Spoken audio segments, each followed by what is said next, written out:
Shalom, selamat pagi saudara. Bagaimana kabar saudara pagi hari ini? Kita kembali akan merenungkan kebenaran firman Tuhan di dalam bagian perikop Lukas 20 ayat 27 sampai 40.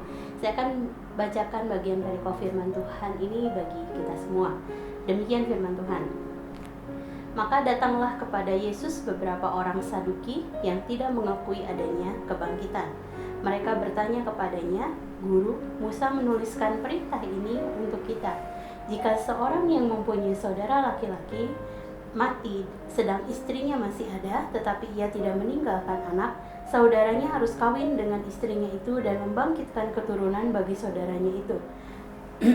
Adalah 7 orang bersaudara. Yang pertama kawin dengan seorang perempuan, lalu mati dengan tidak meninggalkan anak. Lalu perempuan itu dikawini oleh yang kedua dan oleh yang ketiga, dan demikianlah berturut-turut oleh ketujuh saudara itu. Mereka semuanya mati dengan tidak meninggalkan anak. Akhirnya perempuan itu pun mati. Bagaimana sekarang dengan perempuan itu? Siapakah di antara orang-orang itu yang menjadi suaminya pada hari kebangkitan?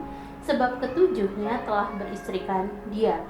Jawab Yesus kepada mereka, "Orang-orang dunia ini kawin dan dikawinkan, tetapi mereka yang dianggap layak untuk mendapat bagian dalam dunia yang lain itu dan dalam kebangkitan dari antara orang mati tidak kawin dan tidak dikawinkan.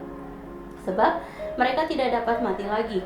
Mereka sama seperti malaikat-malaikat dan mereka adalah anak-anak Allah karena mereka telah dibangkitkan." Tentang bangkitnya orang-orang mati, Musa telah memberitahukannya dalam Nas tentang semak duri, di mana Tuhan disebut Allah Abraham, Allah Ishak, dan Allah Yakub.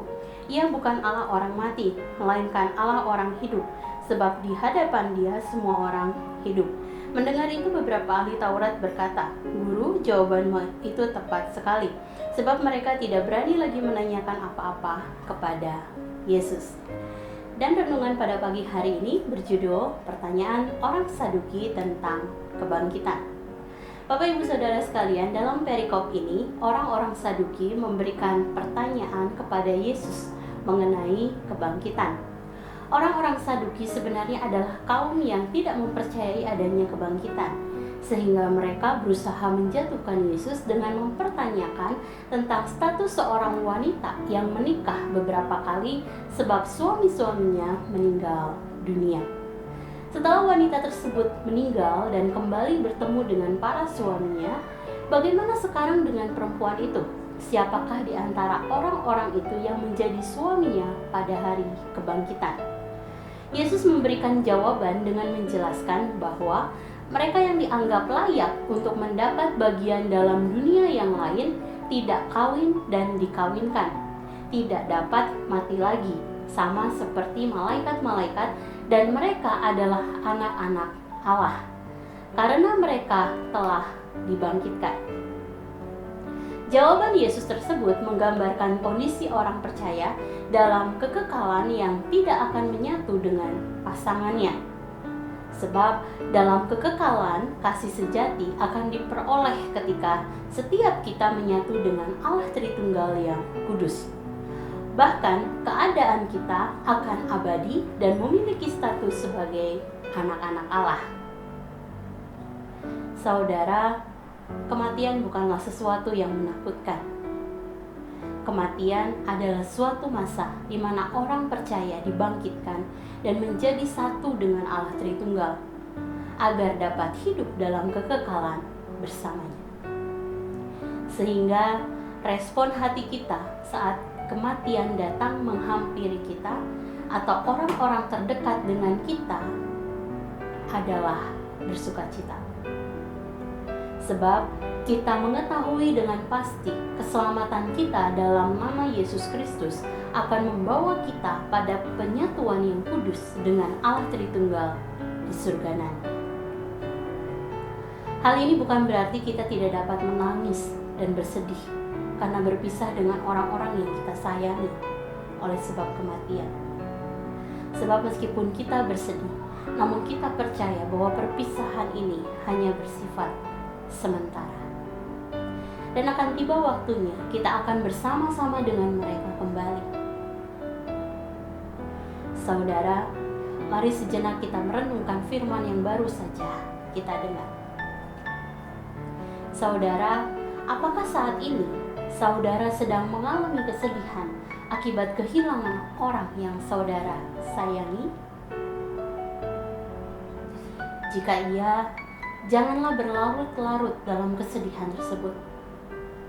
Mari bangkit dan imani bahwa perpisahan tersebut akan bersifat sementara, dan bersukacitalah sebab orang yang kita sayangi telah menyatu dengan Allah Tritunggal dalam kekekalan di surga.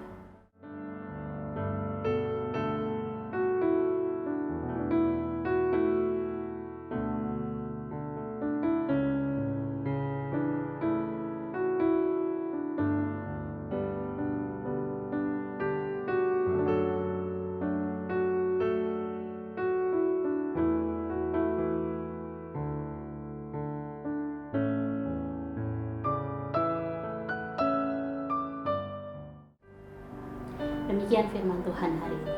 Mari kita berdoa.